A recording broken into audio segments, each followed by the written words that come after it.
Écoutez le monde vétérinaire autrement sur Veto Micro, un podcast produit par Thémavet. Bienvenue sur la saison 4 de Veto Micro, le podcast numéro 1 de la profession veto. Parce qu'il y a 1000 façons d'être vétérinaire, nous donnons la parole à celles et ceux qui font vivre nos métiers au quotidien.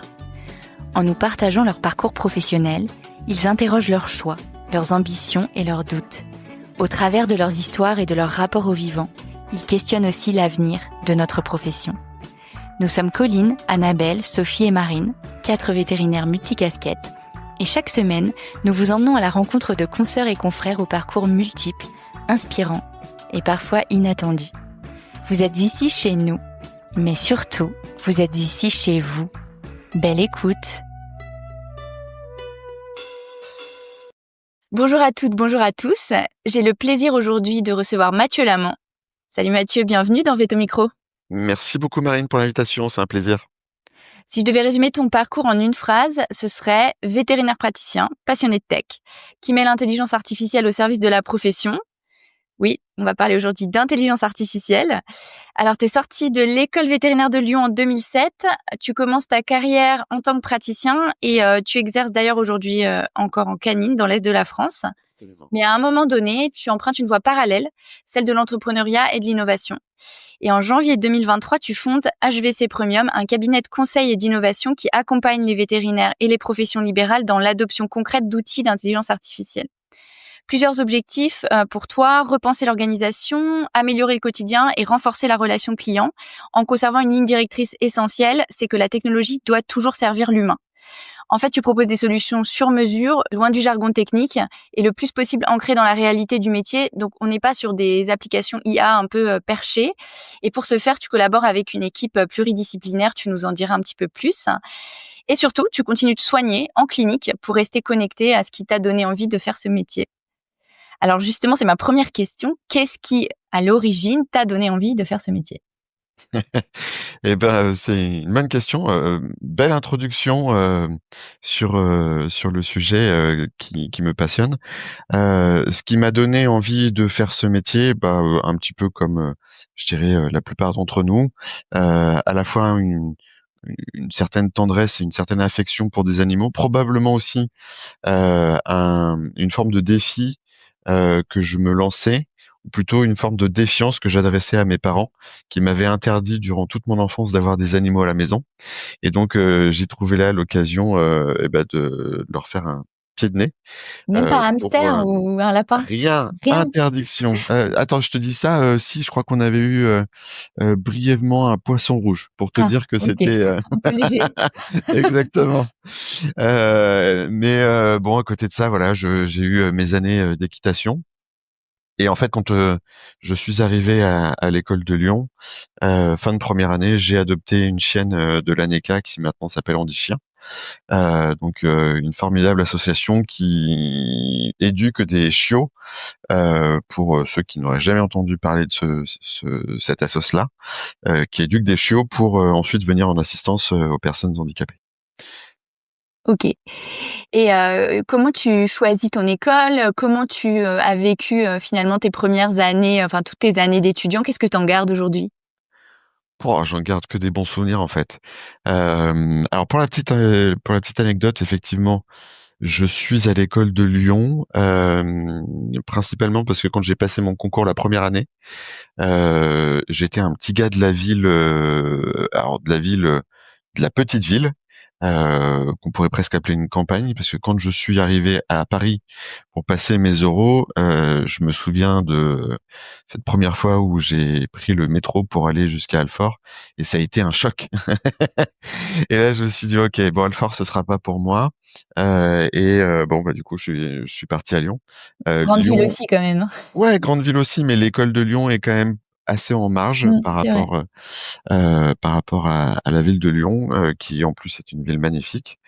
Non, j'en garde des souvenirs formidables. Je garde finalement plus de souvenirs festifs que de souvenirs en lien avec mon cursus à proprement parler. Ok. Ton cerveau a fait le tri peut-être. Absolument. Comment tu envisages, à la fin de ton cursus, ton entrée dans la vie active? Tu as envie de faire quoi? Est-ce que tu sélectionnes en fonction de la région? Voilà, comment tu fais cette recherche-là de premier emploi et à quoi tu t'attends? En fait, une fois que j'ai eu mon diplôme, je me suis dit que ça méritait quand même d'aller un petit peu plus loin dans ma formation. Donc c'est la raison pour laquelle j'ai été faire un internat privé à, Bordeaux, chez Akivet, que je salue au passage. Et ensuite, j'ai grandi dans un espèce de paradigme qui disait que globalement, avec, ma petite gueule de jeune, j'allais, probablement devoir, affronter des clients, prêts à me challenger parce que, quand on a une bouille de petit jeune véto, on sait, probablement pas grand-chose. Et donc, j'étais convaincu que, de renforcer mon bagage scientifique, allait forcément, me permettre d'avoir plus de bagou Ouais, vis-à-vis de d'accord. clients exigeants. Et c'est comme ça que du coup, je suis parti donc, j'ai fait l'internat, ensuite j'ai fait le CEAV de médecine interne, le CES d'orthopédie, je me suis blindé avec des formations en échographie, en abdos, en cardio, et puis encore par la suite, sur, de l'imagerie plus poussée pour le scan. Mais en fait, au bout de quelques années, j'ai réalisé que ce qui faisait que les gens nous accordaient leur confiance, c'était pas en fait tellement le bagage scientifique, Mmh. c'était, notre force de communiquer. Et ça, pour le coup, c'est un truc qu'on m'avait jamais enseigné à l'école. Et C'est vrai. c'est, quand on, à force d'échanger, de discuter, de comprendre les gens, parce que ça aussi, c'est pareil, hein, on te dit, bah, en fait, il suffit de comprendre, leurs demandes, mais en fait, comprendre leurs demandes, quand un praticien t'explique ça, un senior, enfin, ce que j'appelle un véto expérimenté, mais en fait, il te parle au travers de son expérience personnelle. Et ce qui, pour lui, finalement, va mettre une fraction de seconde à comprendre, eh ben, toi, en tant que jeune praticien, il va falloir que tu saisisses les subtilités et les nuances, au point que, généralement, tu vas mettre quand même une paire d'années avant d'acquérir, cette même finesse d'esprit. Et ça, malheureusement, c'est pas du tout quelque chose qu'on nous enseigne en école. Et ça, c'est une analyse rétrospective que tu fais, où sur le coup, tu es tout à fait conscient que c'est une forme de pousser tes études, c'est une forme de protection finalement, à la partie, du terrain qui est un petit peu difficile en clientèle? Ou est-ce que, tu as l'impression de faire ça pour un attrait intellectuel au moment où tu le fais? Un petit peu des 2 quand même, parce que j'avais une vraie appétence pour la chirurgie, mais le CES d'ortho, j'étais sur liste d'attente et j'en avais pour 5 ans avant de pouvoir commencer cette formation. Et comme je sortais de l'école, que j'étais, sans enfant, sans statut d'associé, sans maison, enfin sans maison en tout cas n'étant pas propriétaire d'un bien immobilier, j'avais cette, grande liberté de manœuvre et finalement beaucoup de temps que je pouvais consacrer à divers sujets. Donc j'avais des loisirs, du Mmh. sport, du squash, des choses comme ça. Mais surtout, du temps à consacrer à, d'autres formations. Et ça, c'est vraiment quelque chose que j'ai pu, constater aussi bien dans le cursus de CEAV que le cursus de CES. Ceux qui mènent leur formation jusqu'au bout, sont principalement des vétos qui n'ont pas de statut d'associé et ou pas d'enfants et Ouais, ou pas de maison, et d'emprunt financier, à, comment dire? À couvrir, ou alors ceux qui n'ont plus tout ça. Il y a quelques ouais, rares, d'accord. vétos qui ont ce statut d'associé, mais qui ont plus d'emprunt à rembourser et dont les enfants sont partis et qui retrouvent finalement, ce temps, qu'ils n'avaient plus à un moment donné de leur Oui, vie. oui, c'est vrai qu'il y a une tranche de vie, un moment où on est quand même assez chargé, un peu sur tous les Absolument. fronts. et et c'est même, un constat, similaire que j'ai pu observer. Alors, ça a peut-être changé depuis, mais, chez les résidents, tu as 2 types de résidents. Tu as ceux qui ont cette passion pour une discipline Mmh. donnée, et qui, en plus, le font en se disant: «Au moins, le jour où j'aurai un board, non seulement mon avenir est tout tracé et en plus, pour, rester à peu près poli, les clients vont pas venir me faire chier». Il y en a une paire qui ont vécu cette déception de se dire: «Mais en fait, j'ai cru que c'était une finalité Ouais. en soi et une fois que j'ai le board et que j'arrive, sur le marché véto, bah, je me rends compte que non, non, il y a encore, du chemin à parcourir, il y a encore des preuves à faire et les clients, finalement, continuent à nous malmener parce que, on a encore quelques poils au menton, je Mais dirais. on m'a dit plusieurs fois, alors je sais pas à quel point c'est vrai, mais qu'effectivement ça pouvait être un moment une fois que tu es bordé où, d'un point de vue, moral en fait, tu peux avoir une petite redescente en fait parce que tu as tellement, bossé pour atteindre ce but-là que tu voyais un peu comme une finalité, que derrière il y a un espèce de vide sidéral et qu'il y a des gens qui ont des vrais passages à vide de 6 mois, 1 an, derrière leur board. Mmh. Exactement, exactement parce que, quand t'es pas préparé à l'après et il y a pas que le board, hein, il y a plein d'expériences dans la vie où tu te dis, «Tiens, l'objectif, ça va être Ouais, tu ça». cravaches pour un Heu objectif et puis, après, Exactement, exactement. Tu te donnes à fond et derrière, une fois que tu as atteint l'objectif, quand tu arrives à l'atteindre en plus, bah, tu réalises qu'en fait, il y a encore une série de cols à franchir. Ça va pas être, une descente, toute douce, sympa, en direction de la vallée. ouais. Et donc toi, finalement, quand, tu commences à bosser après tout ça, il y a un petit décalage alors, entre ce à quoi tu pensais te confronter et à ce à quoi tu te confrontes réellement ou ça se passe comment? Alors, j'ai enchaîné les déconfitures, on va dire. D'accord. C'est-à-dire que, une fois que j'ai eu compris que c'était pas tout de savoir plein de choses, il fallait savoir communiquer. Bah, du coup, je me suis un petit peu, attelé à ce sujet qui, au départ, était pas du tout, un sujet qui m'intéressait puisque, pour, donner un peu plus de détails et pour ceux qui maîtrisent le sujet des profils, de communication et notamment des profils disques, moi, je suis un rouge. Donc le rouge, c'est quelqu'un qui est, très axé sur les objectifs et qui finalement, l'est nettement moins, sur la partie, humaine. Et donc quand, on me met un patient sur la table, je fais partie de ces gens qui vont être focalisés sur le patient et la résolution du problème, faisant fi quasiment, de toute considération, émotionnelle pour le Mmh. propriétaire. Or, un truc qu'on nous explique pas bien à l'école, c'est que, en fait, on n'a pas un patient, on en a 2 dans Ouais, la bien salle de sûr. Le consultation. seul métier, hein, qui a un patient et un client dans la même salle, hein. Mmh. Et voilà, et où pour le coup, on soigne, d'abord le propriétaire et ensuite l'animal, et le faire dans l'autre sens, c'est pas mener la danse, convenablement. Donc du coup, il a fallu que j'accepte la chose. Et ça, comment tu acceptes cette chose-là? C'est vraiment quand tu découvres ton profil que ou enfin, qu'est-ce qui te fait réaliser, cette remise en question-là? Alors, bah, ça, c'est même pas encore, je dirais au moment où j'ai compris qu'il fallait que j'accorde un tant soit peu d'attention au propriétaire de l'animal que je devais soigner, c'est encore après. Quand, on a fondé Vetonimo et où, donc je suis rentré, dans cette, noble discipline qu'est le statut d'associé dans la profession vétérinaire, où là, pour le coup, et ben, j'ai été, confronté à des problématiques de dirigeants d'entreprise et notamment des problématiques managériales où là aussi, je faisais exactement les mêmes Même erreurs erreur, ouais. qu'avec, mes clients en consultation.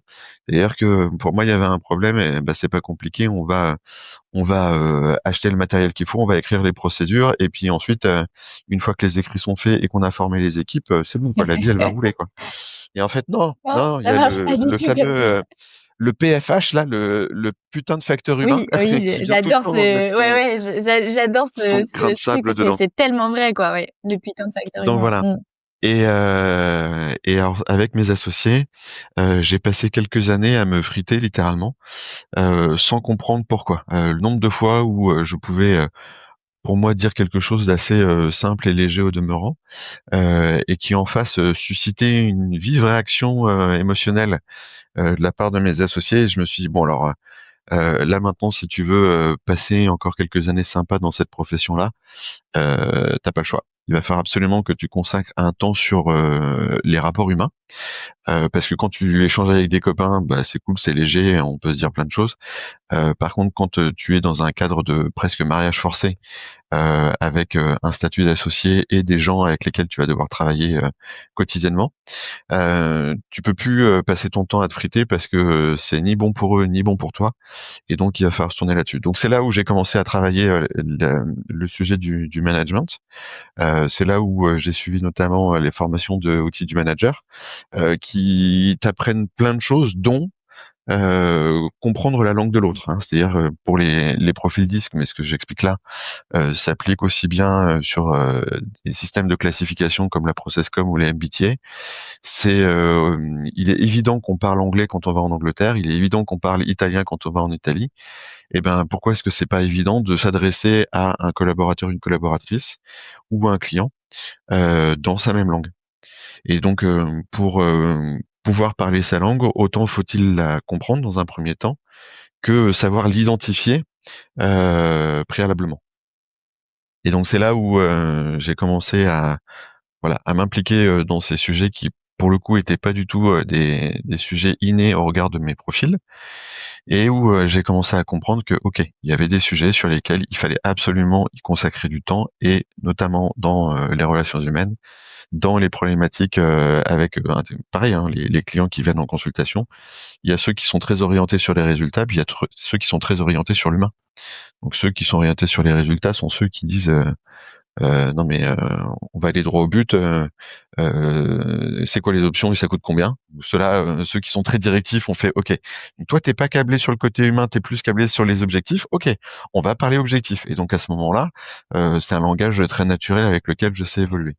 Et par contre, tous ceux qui sont avec une description dès le début de la consultation quand ils vous disent l'animal a vomi partout, j'étais complètement retourné, il a fallu que je réorganise mon quotidien parce que du coup quand je l'ai vu le pauvre je me suis mis à sa place etc et là on est Oui, bien complètement dans le sûr. pathos. Ok, bon là va falloir travailler d'abord la partie émotionnelle avant de commencer à travailler sur la partie Et scientifique. cette prise de conscience, tu l'as à peu près à quel âge? Oh, moi je l'ai eu trop tard.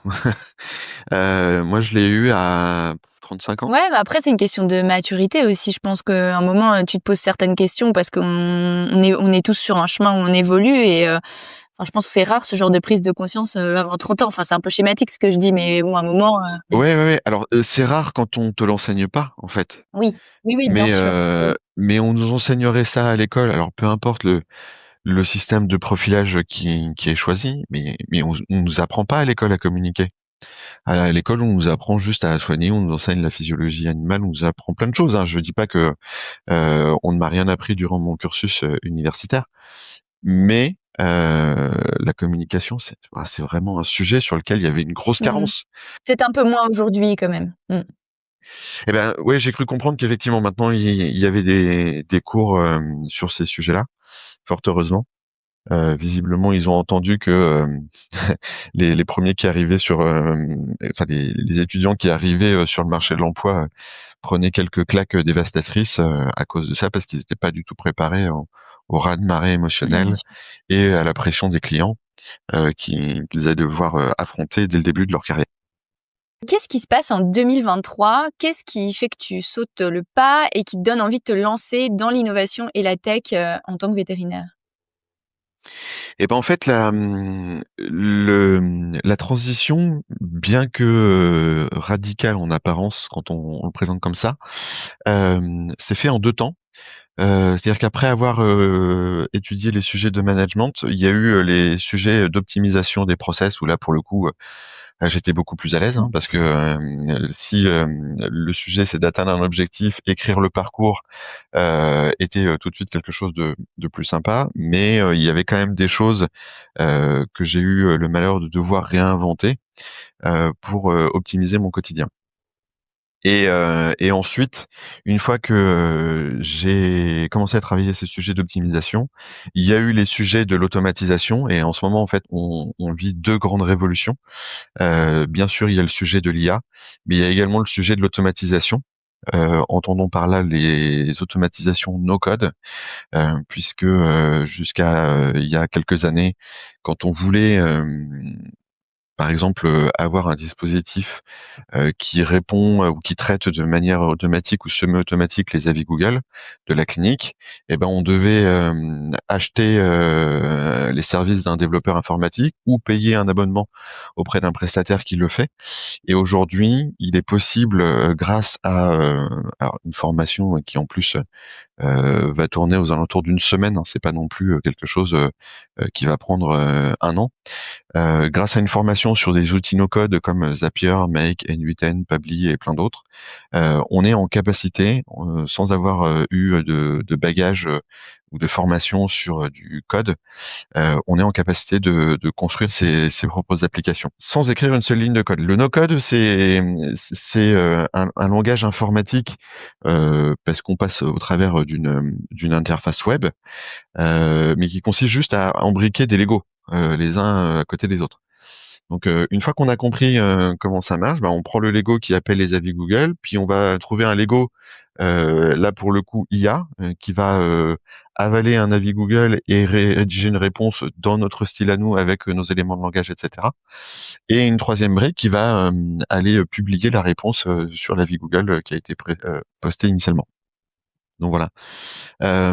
Et en fait, voilà, une fois que j'ai eu ce sujet de l'optimisation, puis de l'automatisation, est arrivé finalement le sujet de l'IA, avec un premier contact en 2021 avec un conférencier que j'ai rencontré lors une expertise à l'APM. Alors l'APM, c'est un réseau de dirigeants d'entreprise qui sont très orientés sur le progrès du dirigeant au travers de problématiques managériales.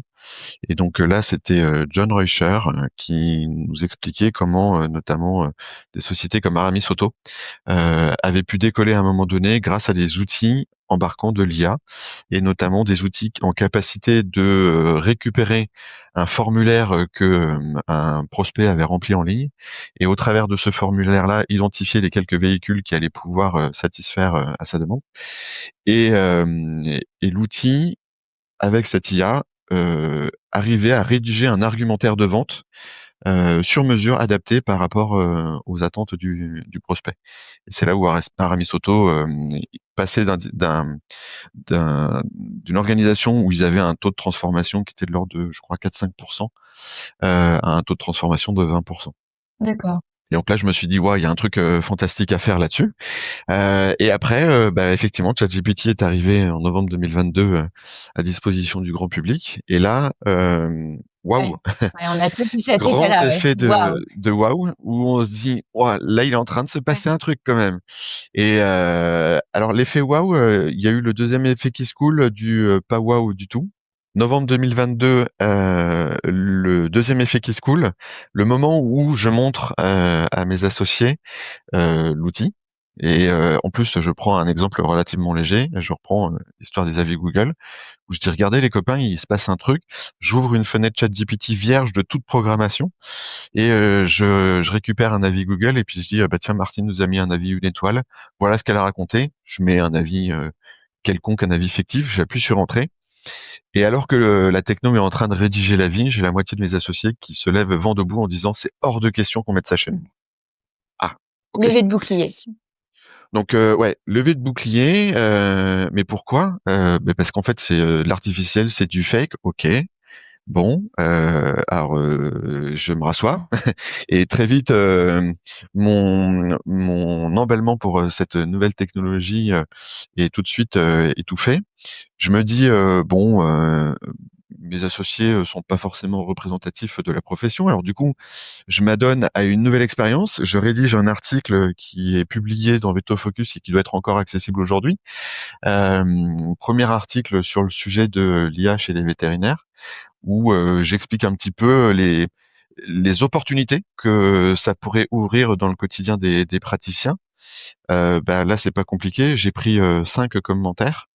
Et les 5 sont négatifs. Les 5 sont totalement négatifs. Oui, on est en train de parler d'une techno qui retire complètement l'aspect humain de notre métier. Ok. Alors mon préféré, de très loin, c'est celui qui dit, si je le déforme pas trop, un truc du style, c'est du grand n'importe quoi. À l'époque où j'exerçais encore, seul le sens clinique primait et la relation client, et éventuellement les quelques machines d'analyse sanguine pour faire des examens complémentaires. Mais sinon, En gros, c'était un veto qui disait que pour savoir si le chat était diabétique, ben tu récupérais des urines, puis si ça collait, ben il était diabétique. Si tu lui ouvrais la bouche et que ça sentait l'urine à fond, ben il était en insuffisance rénale. Et si en plus ça pouvait sentir la pomme, ben vraisemblablement il était en acidocétose. Et oui, effectivement, ça faisait partie du sens clinique à l'époque, mais il s'avère que il y a plein d'autres sujets qui ont évolué entre temps. Donc voilà. Mais premier retour de la profession ultra Ouais. négatif. Des réticences et à la fois, c'est pas très surprenant parce qu'on a tous des réticences au changement, alors plus ou moins effectivement, mais finalement c'est une réaction assez humaine de au début d'avoir peur. Enfin, tout le monde n'est pas comme ça, mais et les gens parfois ils ont besoin d'un petit peu plus de temps pour passer le cap. Et aujourd'hui, je pense qu'ils commencent à le Complètement. passer. Alors en fait, c'est quand on se fait une rétrospection sur le sujet, il y a eu la même chose avec Google. C'est-à-dire que les vétos ont eu une certaine inquiétude avec Dr Google, ce qui n'a absolument pas changé leur quotidien. Le nombre de clients qu'on a par an qui nous disent j'ai été regardé sur Google et donc le diagnostic c'est ça. Je pense que si on en a 2 dans l'année, c'est le bout du monde. La plupart du temps, ils ont été regardés sur Google et en fait, ça les a confortés dans l'idée qu'il fallait consulter un véto. Et donc du coup, c'est bien, c'est bon pour notre business ça. Et ChatGPT fait la même chose. Après, reste à savoir un petit peu ce qui se cache derrière, parce que quand c'est sorti en 2022, oui, effectivement, il y a eu déjà un petit effet waouh. Faut pas oublier qu'à cette époque-là, 30% du temps, ça racontait des bêtises. Oui, bien sûr. Hein, Il les hallucinait phénomènes beaucoup. d'hallucination, voilà, exactement, les phénomènes d'hallucination, ça c'était quelque chose d'assez problématique. Un des derniers épisodes d'hallucination que j'ai eu, c'est quand j'ai demandé à Gemini. Peut-être tu peux juste expliquer ce euh, que c'est qu'une hallucination. alors l'hallucination, oui, pour ceux pardon qui n'ont pas la ref, comme on dit, c'est quand l'IA répond une grosse ânerie avec une certitude déconcertante. Donc on est absolument, enfin l'IA est absolument sûre de ce qu'elle est en train de nous raconter. Et puis finalement, quand on creuse un peu plus le sujet, en disant t'es sûr de ton coup là parce que elle dit ah oui t'as raison, j'ai raconté une bêtise et hop elle enchaîne et elle continue comme si Ou de rien alors n'était. elle Et puis tu répond, te dis bah oui ah mais ouais, j'ai donné ce chiffre parce que je trouvais ça crédible. voilà J'ai déjà exactement. eu ça, oui. Donc moi là le dernier épisode de d'hallucination c'était Gemini qui venait de sortir son dernier modèle et où je dis bah allez viens on va te tester parce que du coup Gemini comme c'est l'IA de Google. C'était une IA qui, avant ChatGPT, pouvait exploiter les données en live sur Internet. Et donc, je lui dis, bah tiens, dis-moi quelles sont les cliniques de garde ce week-end sur Nancy. Il m'en sort 5. Sur les 5, je suis pas dedans. Alors déjà, bon voilà, mon ego en prend un coup quand même. Les 3 premières existent vraiment, mais les 2 dernières n'existent pas du tout. Alors, je me suis dit: «Ben, mince, j'ai peut-être loupé le coche, il y a peut-être 2 cliniques qui sont en train d'ouvrir», voilà, c'est possible. Donc, je dis: «Bah, donne-moi voir, l'adresse, des cliniques en question». Il me dit: «Pas de souci, la clinique machin à tel endroit et la clinique truc muche à tel autre». Et en fait, déjà, les adresses postales N'existait n'existaient pas, pas. ouais. Et je dis: «Bah, écoute, je retrouve pas l'adresse postale, ça colle pas. Alors peut-être qu'il y a des rues qui sont en cours de construction et je suis pas au courant. Trouve-moi, leur site web». «Bah, tiens, pas de souci, voilà, je te file leur site web». Puis tu cliques sur Et le lien il est non valide. et la page Ouais. n'existe pas. Mmh. Et là, tu te dis: «Waouh, ouais, il y a un problème quand même». Donc quand ces modèles sortaient, il y avait cette problématique de où vont-ils puiser leurs informations et comment puis-je vérifier que l'information est crédible. Donc très rapidement, les concepteurs ont intégré le sourcing d'informations dans les réponses, qui nous permettait d'aller voir nous-mêmes, d'aller vérifier nous-mêmes que l'information existait réellement et qu'elle était crédible, pour pouvoir y accorder un degré de confiance satisfaisant. Ouais, OK. Voilà. Alors j'aimerais bien qu'on parle des exemples concrets de transformation de fonctionnement pour les vétérinaires grâce à toutes ces technologies. Alors je sais que tu as des choses à nous partager sur plein de thématiques différentes. Peut-être qu'on peut commencer par la partie communication, parce que tu en as déjà pas mal parlé. En quoi ça peut transformer les choses d'un point de vue communication? Bah, effectivement, on a commencé à en parler déjà un petit peu avec l'histoire des avis Google parce que c'est le premier truc auquel on pense. Pour ceux qui sont déjà un petit peu pliés à la discipline, c'est une évidence. Pour ceux qui ont jamais trop traité des avis Google, pour vous mettre un peu dans le bain, quand vous avez un avis Google, alors si c'est un 5 étoiles, on est flatté. On va rédiger une première réponse qui va nous prendre entre 15 et 20 minutes déjà à rédiger proprement avec les bons éléments de langage, avec les bonnes tournures de phrases. Ensuite, on va traiter le deuxième. Là, on va se dire, allez, c'est encore un avis 5 étoiles, mais il faut que je fasse une réponse qui soit différente de la première. Puis le troisième. Donc là, le premier avis, il a mis 15-20 minutes à répondre. Le troisième, il va prendre généralement 30-40 minutes à traiter. Et puis vient l'avis une étoile, où là, pour le coup, on a déjà des nœuds dans la tête et où en plus, il y a une charge émotionnelle qui arrive par au-dessus et où on se dit, OK, en plus, on m'a expliqué que je devais répondre aux avis en m'adressant non pas à l'auteur de l'avis, mais à l'audience qui va lire euh, les avis Google. Donc déjà, on n'est pas bien câblé pour ça, on sait pas bien faire. Et pour le coup, bah ouais, l'IA, elle connaît un petit peu tous ces codes par défaut. Et pour un peu qu'on se soit donné un peu de temps, plutôt qu'on lui a accordé un peu de temps en lui expliquant nous comment on répond aux avis Google et en lui donnant des exemples, elle est en capacité à ce moment-là de reproduire notre Mm. style littéraire et de s'adapter. Donc ça c'est un Ça, truc. c'est ce qu'on appelle prompter J'ai- efficacement. donc Mm. effectivement, c'est ce qu'on appelle prompter. Donc dans les séminaires veto que j'anime là, je peux pas m'empêcher de leur dire n'hésitez pas à lui suggérer de glisser une faute de frappe ou une faute d'orthographe, parce que aujourd'hui c'est tellement mal vu finalement d'utiliser une IA pour répondre à un humain que du coup bah, c'est très tentant de vous adresser le reproche quand c'est bien écrit, de vous dire ah c'est bon, c'est tellement bien écrit que c'est fait Mhm. avec une IA. Maintenant c'est le premier réflexe Bien que les sûr. gens ils peuvent avoir. Donc je dis aux vétos que je reçois en formation, ben n'hésitez pas à indiquer dans le prompt de glisser discrètement une faute de frappe et ou une faute d'orthographe. Comme ça, on pourra pas vous reprocher d'avoir Ouais. utilisé une IA, puisque l'IA, par défaut, elle sait pas faire autrement que de rédiger dans un style littéraire parfait, sans faute d'orthographe, sans faute de syntaxe, sans quoi que ce soit. Donc en plus, quand vous lui avez donné votre style d'écriture, donc des réponses que vous avez vous-même rédigées à la main, là pour le coup, elle va dire OK, tu écris comme ça, donc je vais reproduire toi ta Ouais, manière elle d'écrire. pastiche, très bien. Mm. Donc voilà. Donc après, bah, sur les sujets de la communication, on passe très vite derrière sur le sujet des réseaux sociaux pour les quelques cliniques qui le font. Fabuleux hein, pour les Alors, en réseaux plus, sociaux. Fabuleux. Mm. ouais, ouais, non, ça fait des trucs assez superbes tant sur le texte que sur les images. Mm. Alors pour les vétos qui se disent ouais mais je vois pas trop l'intérêt des réseaux sociaux pour ma clinique.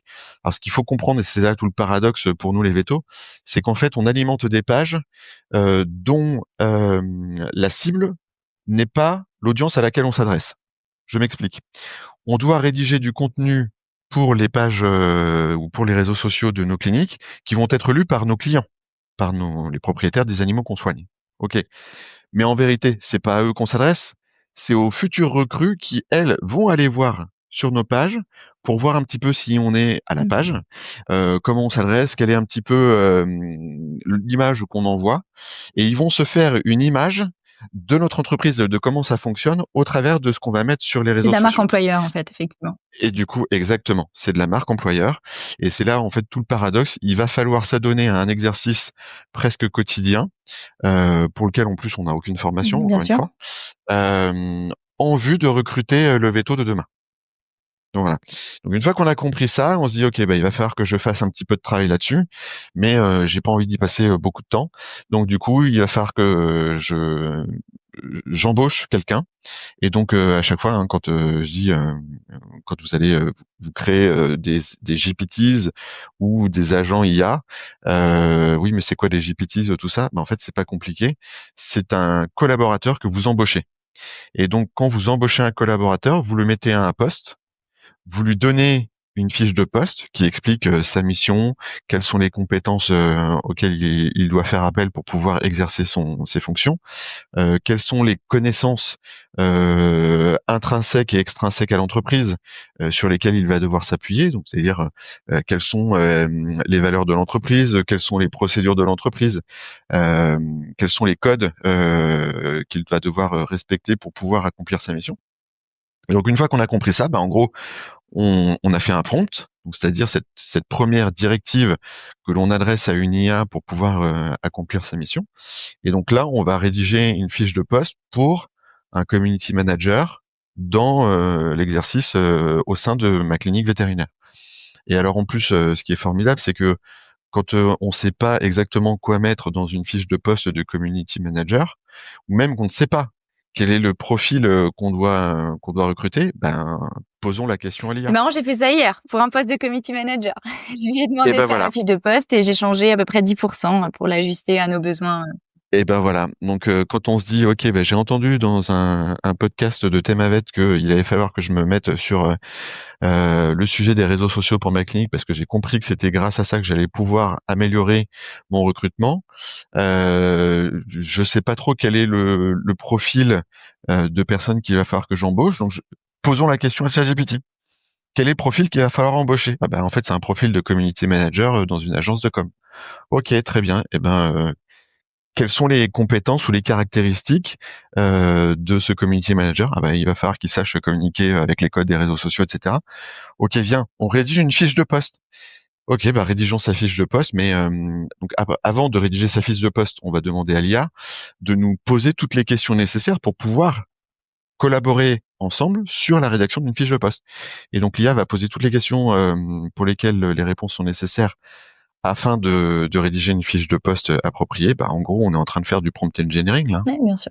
Donc cette discipline qui est née avec l'IA, qui consiste à rédiger un prompt adapté pour non pas un collaborateur humain, mais un collaborateur numérique, une IA.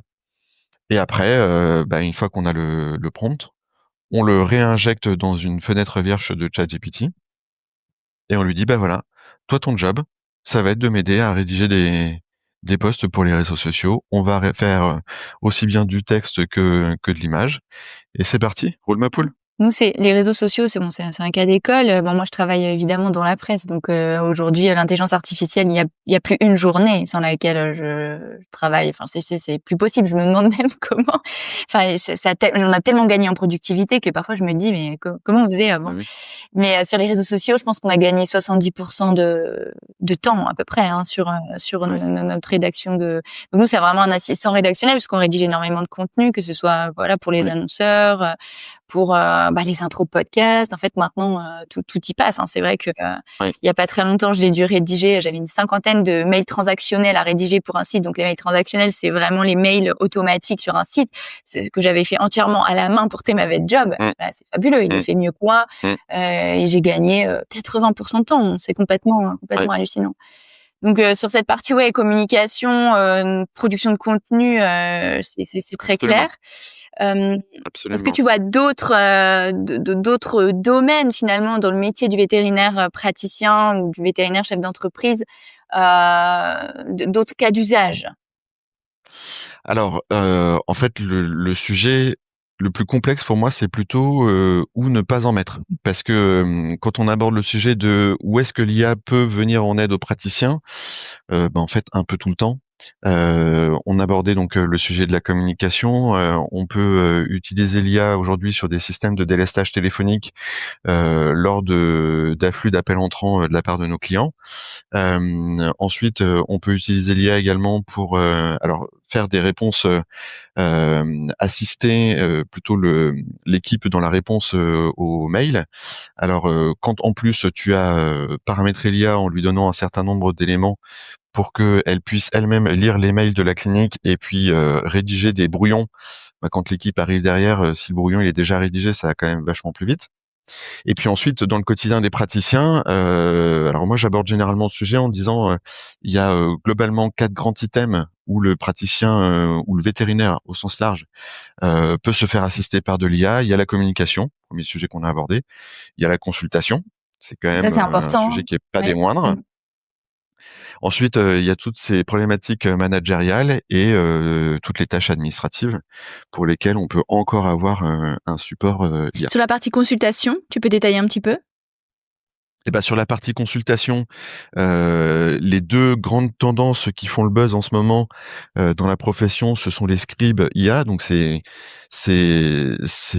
logiciels qui enregistrent la consultation en vue de rédiger un compte rendu pour le praticien, pour ses archives. Donc ça, c'est ce qu'on appelle des scribes IA et ce qui est assez fantastique là-dedans, c'est que le scribe IA peut, après avoir écouté la consultation, rédiger un compte rendu pour les archives, mais il peut également rédiger un compte rendu, par mail au propriétaire, ainsi qu'un compte rendu par mail au véto qui nous a référé le cas. C'est-à-dire qu'à partir de la même donnée brute de départ, la consultation, ce qu'on a échangé avec le propriétaire de l'animal qu'on est en train de soigner, eh ben, on est en capacité, de rédiger, différents types de comptes rendus Tu là peux même te où, faire un audio encore où il discute avec aujourd'hui le client. oui, oui, Non oui, mais oui, oui, on peut je plaisante un absolument. peu parce que ça n'a pas d'intérêt, mais en vérité, moi ça j'ai vu, c'est complètement, dingue, hein. Enfin, c'est-à-dire qu'il est Oui, capable de à partir d'un contenu, de compte rendu, de te refaire une conversation avec le client sur ce sujet. Mmh.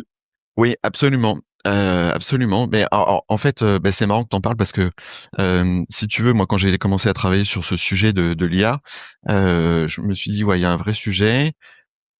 Est-ce qu'on se donnerait pas un petit moment là pour faire un brainstorming sur tous les sujets où, globalement, j'aimerais gagner du temps?»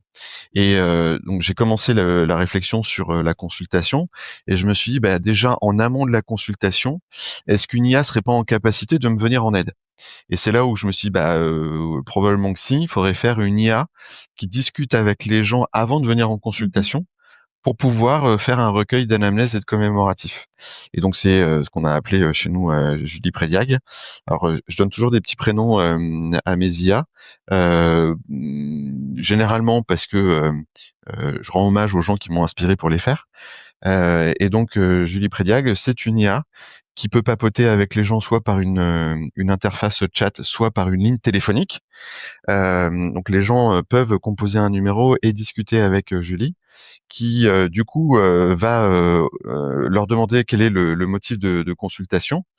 Et après avoir identifié, quel est le problème qui amène les gens à prendre contact avec Julie, va poser toute une série de questions dans l'objectif de déjà établir un pré-diagnostic. Alors, elle a une interdiction absolue de discuter avec les gens parce que, enfin de discuter avec les gens. En tout cas, de formuler des Bien sûr. diagnostics avec les gens parce que c'est absolument interdit. Mais sa finalité, c'est ça. Mmh. C'est avec les gens, je discute juste, je pose une série de questions pour vraiment comprendre un petit peu de quoi on va parler en consultation. Quand les gens posent la question de pouvez me dire si c'est grave, si c'est pas grave, est-ce que ça peut être une tumeur ou est-ce que ça peut être autre chose? Elle a pour instruction de ne pas répondre à cette question et d'expliquer que, bah, elle est pas programmée pour ça. Elle collecte juste des informations. Mais une fois qu'elle a réalisé sa mission, elle sait, transmettre, un rapport exhaustif au praticien, incluant derrière des hypothèses diagnostiques et les examens complémentaires qu'elle suggère. Comme ça, le praticien, il arrive en consultation, il sait déjà à peu près de quoi on va parler. Il va reposer quelques questions clés pour être sûr que l'IA a bien mené sa réflexion. Et du coup, on peut déjà avancer sur le sujet. Donc ensuite, on se dit, OK, j'arrive en consultation, arrêtons de prendre des notes. Euh, Lançons un dispositif qui enregistre et qui va ensuite pouvoir enfin, rédiger un compte rendu à ma place.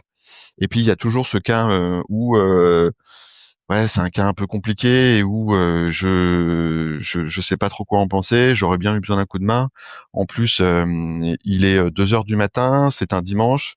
Je viens d'enchaîner déjà une nuit un petit peu compliquée ou une semaine un peu chargée et où j'ai plus les yeux en face des trous et où j'ai besoin juste d'avoir un petit coup de main, quelqu'un ou quelque chose qui puisse me conforter dans la direction à prendre pour mener à bien la résolution diagnostique du sujet que j'ai sur la table. Et à ce moment-là, on arrive dans la catégorie des IA d'aide au diagnostic. où là pour le coup aussi, grande tendance du moment. On a des outils aujourd'hui qui savent nous assister dans notre quotidien pour brainstormer sur les cas complexes et pouvoir un peu démêler le sujet. Alors, c'est intéressant ce que tu dis parce que, nous pour la partie, communication, on brainstorm avec l'IA et ça, c'est vrai que ce que tu dis, c'est fabuleux parce qu'avant, on faisait tous nos brainstorming, en équipe parce qu'en fait, tu peux pas brainstormer tout seul, tu es obligé de discuter, d'échanger. Aujourd'hui, on a intégré l'IA, il va tellement vite, on rebondit tellement vite que pareil, on a gagné, je sais pas, 60 de temps sur toutes nos campagnes de communication et en plus, on peut se permettre de temps en temps de le faire seul avec l'IA, en fait, de rebondir avec Mmh, l'IA. mmh. Donc sur cette partie clinique, les applications que tu donnes, elles sont super intéressantes et ça me fait venir une question. Est-ce que dans quelle mesure tu penses que ça va changer notre cursus? C'est-à-dire, dans quelle mesure tu penses on va plus avoir besoin de former les vétérinaires de la même manière parce que dans la consultation, dans la pré-consultation, comme tu l'expliques très bien, on va pouvoir faire intervenir de l'IA et finalement, est-ce que ça modifie pas énormément notre manière de penser, en fait? Alors bien sûr que si. Déjà, un dispositif de prédiagnostic, aussi élégant soit-il, faut garder, je dirais, du champ de vision le fait que ça instaure un biais. Quand on a lu le rapport de l'IA, on part forcément en consultation avec un biais cognitif qui est celui de Mmh. l'IA, où potentiellement on peut passer à Donc c'est une côté forme du de biais vrai de sujet. confirmation derrière, quoi. Mmh. Absolument. Donc déjà, là, toujours garder, en tête que, c'est une perception, c'est une interprétation qui a été faite par une entité. Elle est pas là pour nous remplacer, sur notre démarche. Elle est juste là pour nous assister, nous faire gagner du temps. Oui, mais parfois elle nous en fait perdre, parce que, on était persuadé que, on allait partir dans la direction d'un corps étranger digestif, par exemple, alors qu'en vérité, c'était une tumeur cérébrale au niveau des centres du vomissement, qui mimait un comportement de corps étranger digestif. Et là, du coup, bah, c'est plus du tout la même histoire. Donc déjà, il y a ce sujet du biais du biais IA, pour lequel il faut toujours rester vigilant. Ensuite, là, des publications commencent à sortir sur le sujet du biais cognitif qu'un usage intensif de l'IA induit. C'est-à-dire que quand on utilise beaucoup l'IA pour rédiger du texte, et ben on a tendance à ne à perdre en agilité littéraire et à ne plus trouver les tournures de phrases ou les mots adaptés à la situation. Et du coup, Mmh. on devient entre Mmh. guillemets dépendant de ces technologies-là. Donc du coup, il y a quand même des effets un peu pervers, je dirais, de cette techno qui est en première intention hyper Mmh. prometteuse, Il y a toujours un revers de mais qui médaille, hein, dans toutes les histoires. absolument induit des conséquences. Alors maintenant, c'est sûr que ça change quand même pas mal la donne. Et au niveau de l'enseignement, quand on me pose la question, je dis toujours, est-ce que, le fait de ne plus utiliser des bouliers, fait de nous une génération de débiles? Est-ce que le fait d'utiliser maintenant une Le calculatrice ou, GPS? Mmh. un fichier Excel ou même le GPS exactement, fait de nous, des décérébrés? A priori, ou alors vraiment, la génération, dans laquelle je vis est complètement, je dirais, aveugle sur, sa condition et et qui elle est. Mais bon, globalement, j'ai l'impression qu'on fait des choses plutôt sympas. Mais on a appris d'autres choses. Moi, on m'a jamais appris à poser une racine carrée à la main. On m'a appris, les numéros des départements à un moment donné quand j'étais à l'école, mais aujourd'hui, si on me demande, à quel département, enfin le nom du département du 54, je vais savoir te répondre que c'est la Meurthe-et-Moselle parce que j'y habite. Mais si tu m'en alignes quelques autres derrière, je saurais peut-être t'en sortir les 10-15. Et à chaque fois, si j'arrive à te les sortir, c'est parce que j'ai une histoire, personnelle à rattacher dans le département en question. Je ne les connais pas par cœur. Là où, mes parents, eux, les apprenaient, par cœur et où en plus de ça, quand tu leur demandes pourquoi est-ce qu'ils les connaissaient, ils vont te dire: «Mais en fait, quand on partait en vacances, en voiture, c'était un jeu, parce qu'on n'avait pas la radio, parce qu'on n'avait pas les lecteurs cassettes et cetera et donc du coup, pour occuper les enfants, on regardait les plaques d'immatriculation et le premier qui sortait le nom du département, bingo, c'était pour lui». OK, d'accord, donc ça s'inscrivait dans, un contexte généalogique à un moment donné. Hem, Maintenant concernant l'enseignement, oui, il est fort probable qu'il y ait un tas de choses qu'on n'enseigne plus de la même manière. Il est fort probable aussi que ça libère du temps Parce qu'on a peut-être moins à retenir pour par cœur et qu'on doit plus apprendre oui. à réfléchir, du coup. Et là, pour le coup, je pense que ce temps-là pourrait être consacré à plein d'autres choses, hein. Je dis toujours que si on m'avait consacré un peu de temps dans mon cursus sur la communication, mais aussi sur le mind mapping et sur la lecture rapide, rien que ces 3 sujets-là, je pense que mon parcours professionnel aurait été probablement plus agréable, notamment à ses Tu peux débuts, expliquer ce que que ce c'est qui que n'a le été. mind mapping? Alors le mind mapping, c'est une représentation mentale d'un sujet. Donc là où, par exemple, si on enseigne aujourd'hui l'insuffisance rénale au travers d'un polycopié avec de temps en temps un petit peu de graphique, le mind mapping consiste à faire une représentation graphique de l'intégralité du sujet. C'est très Et puissant, donc, hein. on va avoir au centre de cette représentation graphique le sujet. Donc là, par exemple, l'insuffisance rénale. Et ensuite, on va avoir des arborescences qui vont intervenir. Donc, par exemple, imaginons qu'on parle effectivement de l'insuffisance rénale. On va avoir une arborescence sur la physiologie de l'insuffisance rénale. On va avoir une arborescence sur la partie diagnostique de l'insuffisance rénale et toute la graduation de l'insuffisance rénale. Donc, par exemple, OK, insuffisance rénale, diagnostic, OK, diagnostic, les paramètres sanguins avec du coup l'urée, le phosphore, le calcium, etc.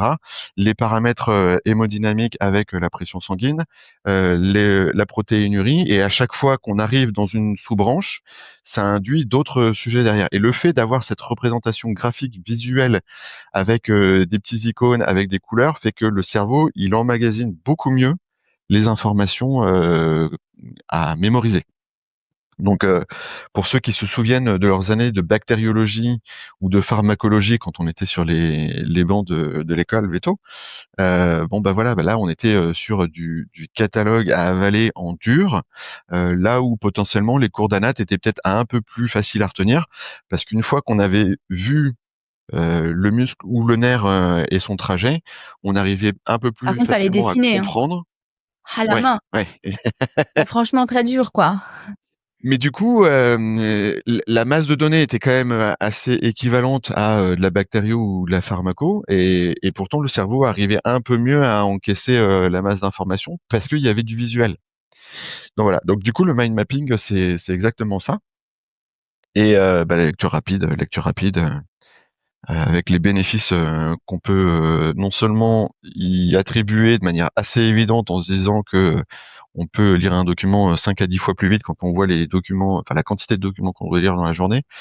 Le fait est que le mind mapping et la lecture rapide s'accompagnent d'un remodelage cérébral. C'est-à-dire que quand on commence à s'approprier la méthodologie en question, le cerveau est façonné différemment et les schémas neuronaux changent et évoluent également de manière assez radicale. C'est très marrant parce qu'il y a une étude de fait sur les chauffeurs de taxi, enfin ceux d'avant qui connaissaient toutes les rues de Paris et ceux d'après le GPS. Et effectivement, les activations et les chemins neuronaux n'étaient pas les mêmes. Donc effectivement, c'est hyper intéressant parce qu'en fait, l'être humain, selon le contexte dans lequel il vit, il va pas faire les mêmes connexions, quoi. Mais ça veut pas dire que c'est moins bien ou mieux. Ouais. Du coup, ce que j'entends, c'est que finalement, là, tu nous donnes des exemples qui montrent que, en fait, l'intelligence artificielle, elle peut alléger la charge mentale des professionnels de santé à plusieurs égards. Aujourd'hui, est-ce qu'il y a des freins? Est-ce que tu peux nous parler des freins, des limites que tu peux voir, des dérives? Tu as commencé à en parler un petit peu. Et si toi, tu vois ça chez les vétérinaires, enfin, tu vois encore des levées de boucliers ou si les choses se sont améliorées? Oui, des levées de boucliers, j'en ai toutes les semaines, hein, parce que forcément, quand vous expliquez qu'une technologie va pouvoir faire une partie de notre job, ça suscite quand même quelques inquiétudes, quelques remises en question. Est-ce que je vais me faire remplacer par l'IA à un moment donné? Peut-être que oui, peut-être que non. Aujourd'hui, on n'a pas encore toutes les cartes en main. Mais ça suscite quand même quelques inquiétudes, quelques défiances. En plus, c'est une technologie qui évolue très vite. Prenons par exemple le cas de l'imagerie Oui, c'est le cas médicale. d'école. J'allais t'en parler, c'est le cas d'école. Ouais. le cas de l'imagerie médicale, aujourd'hui, les technos qui fonctionnent bien sont des technos que on dit programmés en deep learning. Donc, pour clarifier le sujet, vous montrez à quelqu'un ou quelque chose 1 million d'images sur laquelle il y a un canard, et après, la personne ou la techno vous dit, bon bah a priori, ce que tu me montres là maintenant, ça a la couleur d'un canard, ça fait le bruit d'un canard, ça a l'odeur d'un canard. Je pense à 95% que c'est un canard. Voilà. Donc du coup, bah, les technos sont développés comme ça. Et le fait est qu'aujourd'hui, les IA génératives, quand on les prompte, on leur explique comment dire, les étapes à suivre. Et quand on se rappelle comment on nous a enseigné l'imagerie médicale, bah, c'est exactement ça. On nous a fait du prompt engineering. On nous a dit, ben, tu affiches la radio. Déjà, tu vas faire une lecture d'ensemble. Le chien, on a fait des clichés radio parce qu'il tousse. Mais déjà, tu vas faire un scope de l'ensemble. Tu vas évaluer la qualité de la radio. Ensuite, tu vas aller quand même regarder un petit peu la colonne vertébrale, le cou, l'abdomen, enfin tout ce que tu vois un petit peu autour. Et puis petit à petit, tu vas faire un focus sur la partie thoracique, puis intrathoracique. Tu vas analyser ce que tu peux identifier au niveau de la silhouette cardiaque, puis au niveau des champs pulmonaires, etc., etc. Et en fait, on nous a fait de l'apprentissage de lecture d'imagerie par des techniques similaires à ce qu'on retrouve dans le prompt engineering. Et donc, je ne serais pas surpris que dans un avenir relativement proche, on puisse jouer avec des technologies qui seraient en capacité déjà d'avaler du DICOM, donc le fichier d'imagerie médicale, ce qu'aujourd'hui les IA génératives ne savent pas faire. Hein. Elles lisent juste un JPEG. Et la quantité d'information est quand même beaucoup moins importante dans un JPEG, puisque pour ceux qui maîtrisent pas bien le sujet, quand vous regardez une image, si c'est du JPEG, cette photo, vous la basculez pour en voir l'épaisseur et vous avez une feuille de papier. Ça, c'est du JPEG. Alors que quand vous avez un DICOM, cette image que vous avez devant les yeux, vous la basculez et là, vous avez un classeur. Donc, il y a une quantité d'informations au travers de ce qui, en apparence, est une image, et est beaucoup plus importante. Sauf que, bah oui, mais aujourd'hui, les IA génératives, elles sont pas éduquées pour. Quand tu dis à échéance courte, on est sur quoi, une dizaine d'années, moins que ça? Ouais, je serais pas surpris qu'on voit des trucs émerger d'ici 1 an ou 2.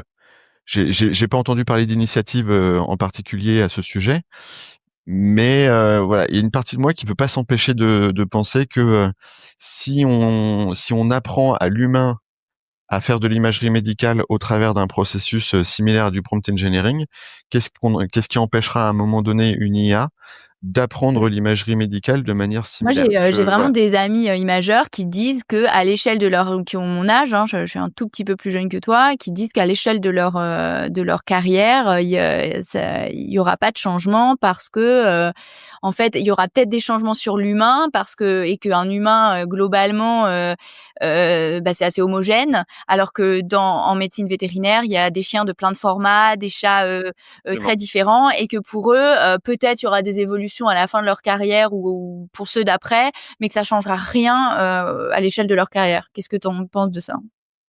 Bah, j'ai un avis un peu plus mitigé là-dessus, notamment parce que souvent on a tendance à avoir cette approche au regard des technos qui sont disponibles aujourd'hui, qui ont alors 2 faits remarquables. Le premier, ça prend du temps quand même de montrer 1 million d'images de canards à une techno qui va devoir reconnaître des canards après. Quand un enfant, je crois, il a besoin de 3 fois pour reconnaître un canard. Mmh. Oui, oui, oui, oui. Puis en plus, l'IA, dès que tu commences à partir sur des concepts abstraits, imaginons que tu lui montres un canard rose, elle va dire waouh, c'est bizarre, ça a la forme d'un canard, mais c'est à la couleur d'un cochon. Je pense que c'est un canarchon, mais je suis pas sûr de mon coup. Et même le canarchon, si elle arrive à te le sortir, c'est que vraiment, elle sera bien entraînée. Et donc, quand même, ça met du temps. Et le deuxième fait qui est à bien comprendre, c'est qu'aujourd'hui, on demande à ces algorithmes de lecture d'imagerie de faire quelque chose qu'aucun imageur, aussi bien en médecine véto qu'en médecine humaine, ne tolérerait de faire aujourd'hui dans son exercice quotidien. C'est-à-dire de faire une lecture radiographique sans connaître le contexte Mmh. et les éléments qui ont motivé la Ouais, réalisation je de vois. l'examen. Mmh. Et nous, praticiens, quand on utilise des technos comme Picoxia, par exemple, ou Radimal, ou enfin, il y en a plein, on lui dit, allez, viens, on va voir si t'es si bon que ça. Je te claque une image radio. Alors des fois, en plus, c'est des technos pour lesquels c'est clairement indiqué, attention, le modèle a été entraîné pour du thorax ou de l'abdomen de chien ou de chat. Et toi, tu arrives comme un vainqueur et tu lui balances un genou de cochon. Débrouille-toi. Alors, Ah bah t'es nul. voilà. Alors déjà, il n'a pas été entraîné pour cette région-là et en plus, c'est pas la bonne espèce non plus. Donc forcément, tu vas avoir une expérience un peu décevante. Mais bon, admettons que tu lui files une radiographie de thorax de chien avec un œdème cardiogénique. Et là, l'IA, elle va te dire, j'ai l'impression qu'il y a un œdème périhilaire. Euh, je dirais avec une certitude de 85-90%. Et là, le praticien, il fait, non, mais t'es débile ou quoi? Mais non, mais c'est un œdème périhilaire. Oui, mais en fait, elle sait pas pour quelle raison ou dans quel contexte on a fait la radio. Elle sait pas que effectivement c'est un chien cardiaque, c'est un cavalier King Charles avec déjà un traitement et qui en plus de ça est arrivé en consultation parce qu'il a une toux et une détresse respiratoire. Tous ces éléments de contexte-là, ils les ont pas. Et donc au final, si tu arrives à combiner les éléments contextuels avec leurs algorithmes de lecture, je pense que elles arriveraient à faire ce que finalement l'humain fait lui-même, ce que l'imageur fait lui-même, c'est à un moment donné se mouiller, parce que les spécialistes en imagerie, ils le font tous. Ils se disent voilà, au regard de tout ce que tu m'as raconté et de ce que je vois, moi je pense que c'est ça. Et puis tu as toujours cette petite phrase à la fin qui dit attention, cette conclusion est à corréler aux éléments cliniques auxquels le praticien est confronté. Donc en gros, cette petite phrase-là, elle dit, c'est la phrase synonyme de attention, l'IA peut faire des erreurs. Hein, donc tu as à un moment donné une personne ou quelque chose qui a fait une interprétation d'une information, mais sans être en première ligne, et donc c'est toujours à corréler aux éléments cliniques. Ouais, ok. Ok. Et sur la partie plutôt les limites que tu vois, les dangers que ça pourrait avoir pour la profession. Il y a déjà des. Alors le cas de figure qui est pas si exceptionnel que ça, c'est quand même, il faut pas oublier qu'à la base on est des professionnels du métier de la santé animale et que on est censé savoir se débrouiller en toutes circonstances. Alors en France, on est plutôt gâté au niveau des infrastructures informatiques et électriques. Ne pas oublier que c'est pas le cas partout. Qu'il y a quand même des fois où on est privé d'un certain confort et qu'il s'agit de pouvoir quand même savoir faire, je dirais, le minimum vital pour notre patient en situation archi dégradée. Et donc, quand on est à un moment donné avec une coupure d'électricité dans la clinique qui peut durer plus ou moins longtemps en fonction des travaux, en fonction de ce qui a provoqué la panne électrique, il s'agit pas non plus de se retrouver à un moment donné où on se dit merde, j'ai plus d'électricité, j'ai plus de ChatGPT, j'ai plus de radio, j'ai plus d'écho, j'ai plus d'analyseur sanguin. Comment je fais? Et là, c'est la fameuse expression des jeunes, le back to basic, où on se dit, ok, il faut quand même que je puisse savoir me débrouiller en situation dégradée, en situation de code noir pour les structures hospitalières en humaine, où on se dit, ok, imaginons, on n'a plus d'électricité, on n'a plus d'ordinateur, on n'a plus rien. On en revient à l'âge du papier, cette époque où pour le coup les ordinateurs n'existaient pas et où il va falloir quand même savoir se débrouiller avec les éléments dont on dispose. Alors c'est sûr, on va aller moins vite, on va pouvoir gérer moins de patients en même temps, mais il faut quand même garder à l'esprit que ça peut arriver tout instant et garder les réflexes élémentaires de notre métier. Très clair. En préparant cette interview, j'ai lu l'article d'Astrid de Boissière qui sera en ligne au moment de la publication de cet épisode et tu parles d'autres cas d'usage que tu as mis en place, toi, au sein de ton équipe, notamment un outil d'évaluation morale. Est-ce que tu peux Oui. m'en dire un peu plus? Donc là, on parle d'un outil qui s'appelle Team Monitor chez nous. Alors le Team Monitor, c'est un dispositif. Alors c'est relativement simple, hein. Le concept, c'est d'aller faire un petit check-up hebdomadaire des membres de l'équipe pour savoir un petit peu quel est le moral des troupes. Donc ils reçoivent une notification par mail une fois par semaine pour remplir un petit check-up qui prend moins de 2 minutes, où ça leur pose des questions assez simples, hein. C'est quel est votre moral cette semaine sur une échelle de 0 à 10? Pouvez-vous illustrer en quelques mots ce sentiment? Ensuite, ça pose des questions relativement simples sur quels ont été vos succès, quelles sont vos difficultés, quelles sont vos préoccupations du moment. Voilà, ça pose 4-5 questions comme ça. Et ça a déjà le gros avantage de pouvoir transmettre au manager une alerte quand un collaborateur manifeste des signes de souffrance. Alors de souffrance morale, hein, au sens large, des signes de mal-être. Et là, le manager, il est informé tout de suite et au regard de l'info qui lui arrive sur son téléphone, il est en capacité de mettre en action les moyens nécessaires au regard de l'urgence du moment. Donc ça, premier effet, premier bénéfice déjà immédiat, avoir une information et pouvoir ajuster un petit peu les actions nécessaires, mettre en place les actions nécessaires en fonction de la situation. On est d'accord que quand on est une équipe en gros de moins de 10 personnes, on n'a pas forcément besoin d'avoir des outils comme ça pour pouvoir être alerté. Quand on a des petites équipes, la communication va très vite et on peut avoir les infos. Ensuite, le deuxième sujet, c'est que toutes ces données sont archivées dans une base de données qui est à disposition du manager. Et quand vient, notamment à la fin de l'année, le difficile exercice des entretiens individuels, hein, qui est quand même une obligation légale pour le coup, et où on se dit qu'est-ce qu'on va bien pouvoir se raconter, je vais recevoir mon collaborateur, de quoi on va parler. Et bien là, généralement, lui, le cerveau, il se souvient de ce qui s'est passé jusqu'à 3 semaines, 1 mois auparavant, et éventuellement 1 ou 2 anecdotes marquantes de l'année. Voilà. Donc autant dire pas grand-chose dans la vie d'un collaborateur. Et pour autant, quand on va regarder dans tout l'historique des feedbacks qu'on a eu au travers des check-up hebdo tout au long de l'année, quand on les relit, on se dit mince, mon collaborateur, il a quand même vachement évolué. Au début, il posait des questions, des questions de débutants. Au bout de 6 mois, je vois que déjà les questions, elles commencent à être franchement techniques. Et au bout d'1 an, c'est plus du tout les mêmes sujets, quoi. Bah ouais, mais ça, si j'avais pas vu la rétrospection dans ma base de données, je m'en serais pas rendu compte. Et ensuite, qu'est-ce que je fais de l'info? Petit truc tout simple, hein, faisons un feedback positif aux collaborateurs. Du coup, entretien de fin d'année, écoute, j'ai repris un petit peu toutes les discussions et puis les check-up que tu as pu faire au cours de l'année. Voici les progressions que tu as faites et je te félicite pour ça.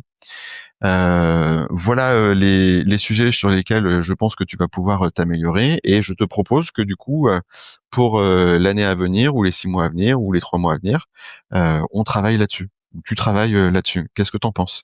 Et là, vous avez tout de suite un entretien individuel qui va être vachement plus intéressant, vachement plus riche d'informations, au-delà de ce que vous vous souvenez en tant que manager au cours de l'année passée. Et puis surtout que le collaborateur, lui, il se souvient de son année. Et quand en plus on lui a donné une fiche pour préparer l'entretien, on va avoir aussi des choses à raconter. Là où le collaborateur, on arrivait peut-être avec une approche un peu naïve à un moment donné, et où lui, il arrive avec un dossier bien étayé en disant alors il y a eu ça, il s'est passé ça, etc., etc. Parce qu'il faut pas oublier que les Français, nous, on aime bien râler, on aime bien dire tout ce qui va pas, et malheureusement, on ne dit pas assez ce qui va. C'est pas faux. Et alors en plus de ça, il y a un autre sujet aussi en lien avec ça, c'est que cette base de données, alors elle est riche d'informations pour le manager, pour le collaborateur, mais les associés, on peut pas s'empêcher de vouloir mettre notre petit grain de sable ou de venir mettre notre nez dans des affaires qui nous regardent pas trop. Et en d'autres termes, on aime bien avoir des informations sur quels sont les sujets qui inquiètent les équipes en ce moment ou quels sont en gros les ragots, des choses comme ça. Et ben quand vous avez cette base de données qui s'alimente automatiquement, vous pouvez mettre un dispositif automatisé avec de l'IA qui elle va lire tous les commentaires de tout le monde et va pouvoir vous faire un rapport général anonymisé. Donc on ne parlera que des sujets pour lesquels il y a au moins 3-4 personnes qui ont évoqué le sujet. Et puis surtout on va anonymiser les propos parce qu'en fait on s'en moque de savoir qui a dit quoi à quel moment de la journée. Ce qui nous intéresse, c'est quelles sont les préoccupations de l'équipe quand on est associé dirigeant. C'est quel est le moral des troupes globalement, morale des équipes en général, morale côté ASV, côté veto. On peut faire des sous-équipes pour voir un petit peu quelles sont, je dirais, les équipes qui seront les plus demandeuses d'un accompagnement ou d'une résolution de problème. Et puis ensuite, voilà, quels sont les sujets qui vous inquiètent en ce moment, quelles sont les préoccupations du moment, quand vous avez voilà des collaborateurs qui à un moment donné vont traverser une galère personnelle, bah, c'est fascinant de voir la portée que ça peut avoir également sur le reste de l'équipe. Et des fois, bah, le problème, il est relativement simple à aborder, mais juste parce qu'on n'avait pas l'information, bah, on loupe un truc et bah, on en entend parler malheureusement tardivement. Pour résumer un peu ça, c'est une autre manière de dire les choses, c'est occupe-toi de ton management, sinon ton management va s'occuper de toi. Ouais, ouais, clairement. Et du coup, pour rebondir là-dessus, tu fais de l'accompagnement avec HVC Premium, en fait, sur ces sujets-là. Comment ça se passe, en fait? Concrètement, qu'est-ce que tu mets en place? Comment ça se passe avec les confrères? Bah, alors déjà, la plupart du temps, ils me sollicitent parce que soit ils ont vu qu'il y avait un sujet, ils voulaient pas laisser passer le wagon, soit parce qu'ils sont en limite de burn-out ou que ils en peuvent plus et qu'il faut qu'ils changent un petit peu leur Ah oui, quotidien. d'accord. Ça, c'est vraiment un motif d'appel, c'est-à-dire vraiment le côté, j'ai une charge mentale, j'arrive plus à m'en sortir, quoi. Oui, OK. oui. Alors, c'est quand même plus de la moitié des gens qui prennent contact Ah avec oui, moi, hein, d'accord, ça. c'est énorme. Et tu vois, j'aurais Ouais. pas dit, ouais. OK. Oui, c'est la plupart du temps, c'est j'en peux plus, je vais exploser. Faut absolument que Ouais, donc c'est on quand ait une même des gens solution. qui ont compris que l'IA pouvait, apporter quelque chose, d'un point de vue allègement de charge, quoi. Pouvait être un super Alors, assistant ou quelque chose comme ça. en tout cas, ils ont entendu dire que, OK, mais ils savent pas forcément comment. OK. Et généralement, oui, c'est la porte d'entrée, c'est l'IA, mais il y a plein de sujets pour lesquels il n'y a pas besoin de mettre de l'IA. Je pense notamment à cet exemple où une dirigeante de clinique vétérinaire m'expliquait que ces vétos salariés, relativement jeunes au demeurant, manquaient de réactivité, d'inspiration pour la prise en charge de certains cas et des démarches diagnostiques. Par exemple, je sais pas moi, prenons le sujet de la fièvre d'origine indéterminée chez le chat. Et elle me dit, ah, je suis sûr que l'IA peut faire des trucs fantastiques. Je dis oui, oui, mais juste ton logiciel métier aussi. Par exemple, imaginons que vous ayez un logiciel métier comme le GMVET, alors je cite celui-là parce que c'est le nôtre à la clinique, mais il y en a d'autres, hein, qui soit enfin qui propose un module d'hospitalisation, module où on peut du coup venir hospitaliser un animal à partir d'un modèle de plan de soins d'hospitalisation. Eh ben, il suffit de créer un modèle de plan de soins avec la liste de tous les examens que l'on va pouvoir Mmh. proposer dans un contexte donné. Donc, par exemple, imaginons qu'on crée un modèle d'hospitalisation qui s'appelle démarche diagnostic fièvre d'origine indéterminée chat. Mmh. Et puis, tu peux même encore pousser le vice un peu plus loin en mettant derrière devis entre 800 et 1600 euros, par exemple. Je donne une Mmh. grosse fourchette. Et ensuite, dedans, tu vas mettre d'abord une première vague d'examens parce que c'est la liste des examens que tu fais en première intention, puis une vague de deuxième examen, puis une vague de troisième examen. Et en fait, ton collaborateur, il a juste à, hop, il l'hospitalise parce qu'il va pas gérer ça tout de suite. Il appelle la démarche diagnostique en question. Et là-dedans, il n'y a pas une once Mmh. d'IA. C'est une manière de processer, mais qui est un gros mot, hein, chez les vétérinaires, mais c'est une manière de processer Ouais, finalement et d'apporter quelque part du confort et quand on processe, on diminue la charge mentale, en fait, en réalité. Mmh. tout à fait. Tout à fait. Et moi, ça, l'IA, alors notamment, je pense à l'IA au diagnostic. Mes vétos salariés, il fut une époque où ils faisaient la queue derrière ma porte de consultation pour que quand je sortais pour prendre des médicaments, ils me tombaient dessus. Tiens, j'ai un cas, si t'as 2 minutes, qu'est-ce que tu penses de ça? Et là, vous devez faire comme le logiciel d'imagerie, vous devez répondre à une question complètement sortie de son contexte, ce qui induit la bonne réponse 9 cas sur 10, mais par contre, il y a les 10-15% où vous avez dit un truc qui n'était pas la bonne réponse et qui a induit des conséquences derrière avec ce qui pouvait être un gain de temps pour votre collaborateur a été une grosse perte de temps parce que du coup, il va falloir rattraper le sujet. Et quand à un moment donné, l'IA est arrivée chez nous dans la clinique, quand ils me posaient une question, je fais attends, viens, je sortais le téléphone et puis je posais la question à l'IA, je lisais le truc avec eux, je fais ouais non c'est bon. Et donc à force de me voir sortir le téléphone, ils se sont dit bon, on va peut-être arrêter d'aller l'embêter celui-là. On va peut-être sortir aussi le téléphone pour s'amuser à papoter avec la Julie que Mathieu a mis en place sur l'aide au diagnostic chez Vetonimo. Et on va pouvoir poser les questions à la techno. Et donc, à la base, c'était un truc qui était fait pour surtout les jeunes praticiens. Et quel plaisir ça a été quand j'ai un de mes plus anciens vétos associés seniors qui me dit non mais moi j'adore hein, parce que ça me rappelle que il y a des trucs que j'oubliais et donc pour les cas où c'est bon c'est un truc facile ah bah merde non en fait ça c'est peut-être pas un truc aussi simple parce que là j'ai épuré les hypothèses auxquelles je pense à chaque fois donc ça veut dire qu'il va falloir que je me recortique un petit peu les neurones là pour essayer de comprendre un petit peu de quoi il en est, de quoi il s'agit. Et ben à ce moment-là, je peux papoter avec l'IA qui me ramène sur les bancs de l'école ou dans mes manuels ou dans mes proceedings parce qu'on a tous une base de données qui est quelque part dans le réseau informatique de la clinique qu'on sous-exploite. Et donc là, pour le coup, cette IA, elle s'appuie sur toutes les données qu'on a été compilées à droite à gauche, le nombre de formations qu'on paye à nos collaborateurs et qui reviennent avec des proceedings en veux-tu en voilà. On se dit bah c'est cool, on a l'info, oui, mais est-ce que tu vas vraiment les lire dedans parce que quand t'es dans le jus, t'as pas le temps? Non, Ouais. Mmh. non. Et pour en revenir à l'accompagnement, donc toi tu prends on va dire les enjeux, les problématiques, et derrière tu fais quoi? Tu réalises un audit? Alors, il y a plusieurs approches. Déjà, il y a les vétos qui veulent mettre les mains dans le cambouis et ceux qui veulent Oui, qui veulent pas un du truc tout un en peu entendre clé en parler. main. Mmh. Ouais, Voilà. tout à fait. Donc ceux qui veulent un truc clé en main, généralement, effectivement, on commence par la phase audit, puis un catalogue de solutions disponibles. Alors c'est pas que des solutions HVC, hein, il y a plein de sujets pour lesquels il y a déjà des technos qui existent et qui font ça très bien, et où on va pas réinventer l'eau chaude. Non, mais tu apportes un Euh, conseil sur un outil, le bon outil quoi. et- Mmh. Exactement. Et donc là, j'interviens plus avec la casquette du consultant en optimisation.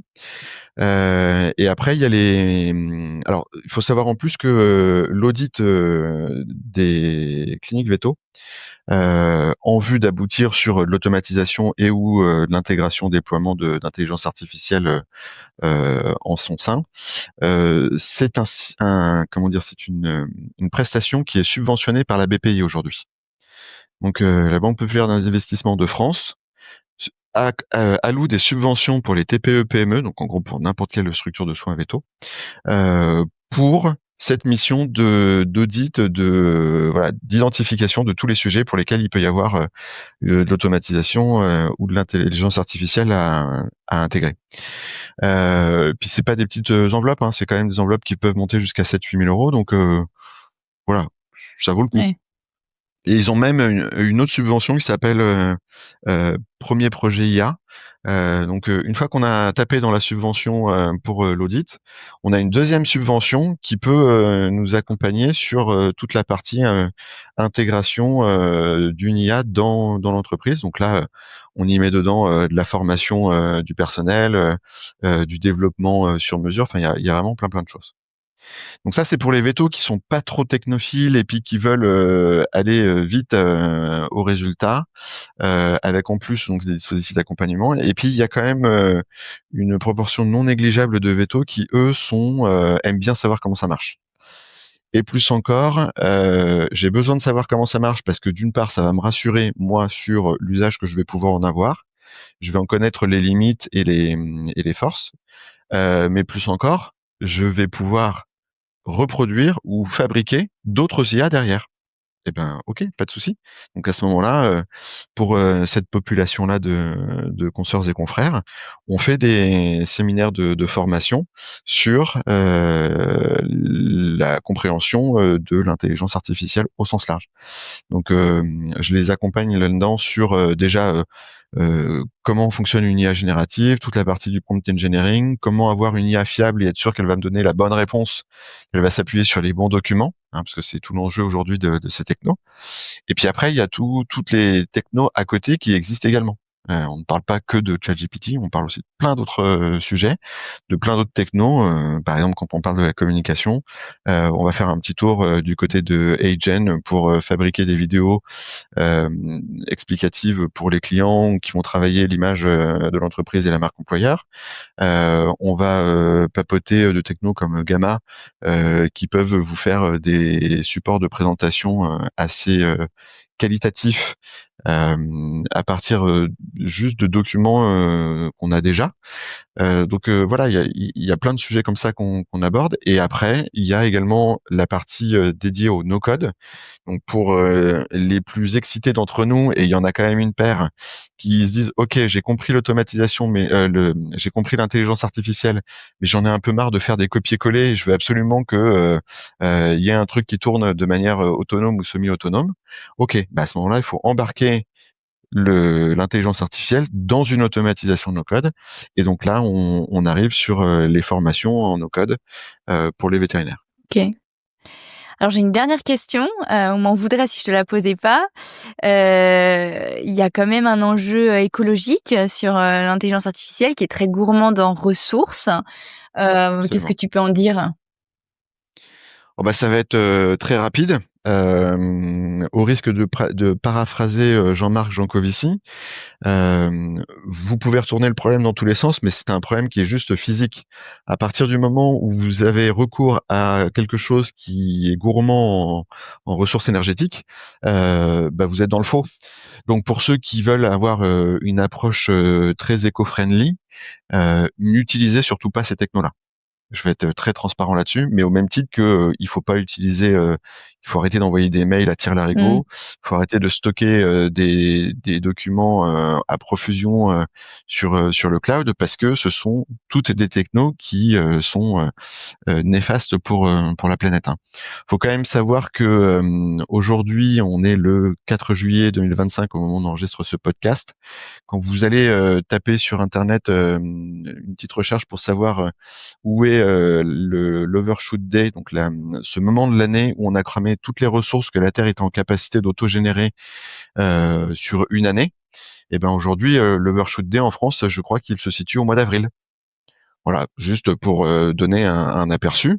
Hein, donc, quand on réfléchit au sujet, faut arrêter de prendre l'avion, faut arrêter de prendre la voiture, faut revenir à ce qu'on vivait avant. Et quand on se demande est-ce que il est possible d'imaginer un monde dans lequel l'Overshoot Day sera au-delà du 31 décembre de l'année, oui, c'est possible. C'est ce qu'on vivait au Moyen Âge avec le moulin à vent, les moulins hydrauliques, etc. C'est-à-dire qu'on pouvait utiliser les ressources que la planète nous mettait à disposition sans aller cramer toutes les ressources planétaires. Bon, voilà. Le fait est que malheureusement, je doute qu'on puisse y revenir, enfin revenir en arrière. Donc, ma contribution écologique, elle repose sur l'idée que la boîte de Pandore est ouverte, que j'ai pas moi les moyens de stopper ce truc-là. Par contre, si je peux apporter une contribution en expliquant ou plutôt en transmettant tout ce que j'ai testé et appris au cours du temps, de manière à ce que ma profession, mes confrères et consoeurs, ainsi que les autres corps de métier qui tournent autour de cet univers-là, puissent directement bénéficier de tout l'enseignement que j'ai pu en tirer à titre personnel, plutôt que de reproduire tous les tests que j'ai fait au cours du temps.